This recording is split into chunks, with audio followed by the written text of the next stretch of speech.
12 വർഷം രക്തസ്രാവം എന്ന രോഗത്താൽ സകലതും നഷ്ടപ്പെട്ട് സകലരാലും കൈവിട്ട് തകർന്നടിഞ്ഞ ജീവിതം നയിക്കുന്ന സ്ത്രീയെ നിന്നോട് ആരാ പറഞ്ഞത് യേശുവിന്റെ വസ്ത്രത്തിന്റെ വിളുമ്പിൽ സ്പർശിക്കാൻ?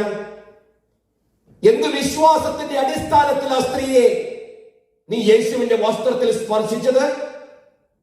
ഒരുപക്ഷെ ഒരു നിമിഷത്തെ നിശബ്ദതയ്ക്ക് ശേഷം ആ സ്ത്രീ ഇപ്രകാരം പറയും, യേശുവിന്റെ വസ്ത്രത്തെ കുറിച്ച് നിങ്ങൾക്കറിയില്ല അല്ലേ?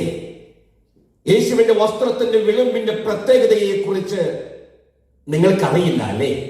മലാക്കി പ്രവാചകന്റെ പുസ്തകം 4-ാം അധ്യായം അതിന്റെ 2-ാം വചനം ഇങ്ങനെ പറഞ്ഞു, എന്റെ നാമത്തെ ഭയപ്പെടുന്ന നിങ്ങൾക്കോ നീതി സൂര്യൻ തന്റെ ചിറകിൻ കീഴിൽ രോഗോപശാന്തിയോടുകൂടെ ഉദിക്കും.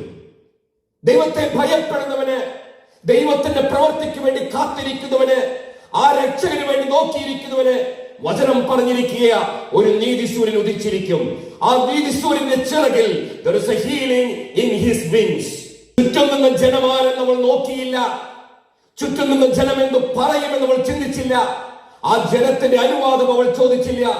ആ സ്ത്രീക്ക് ഒന്നേ ഉള്ളൂ, ഇവനെ കുറിച്ചാണ് പ്രവാചകൻ ദൂത് പറഞ്ഞത് എങ്കിൽ, ഇവനാണ് ആ നീതി സൂര്യനെങ്കിൽ, ഇവന്റെ വസ്ത്രത്തിന്റെ വിളുമ്പിൽ ഞാൻ സ്പർശിച്ചാൽ ആ നിമിഷം തന്നെ എനിക്ക് രോഗസൗഖ്യം ഉണ്ടായിരിക്കും.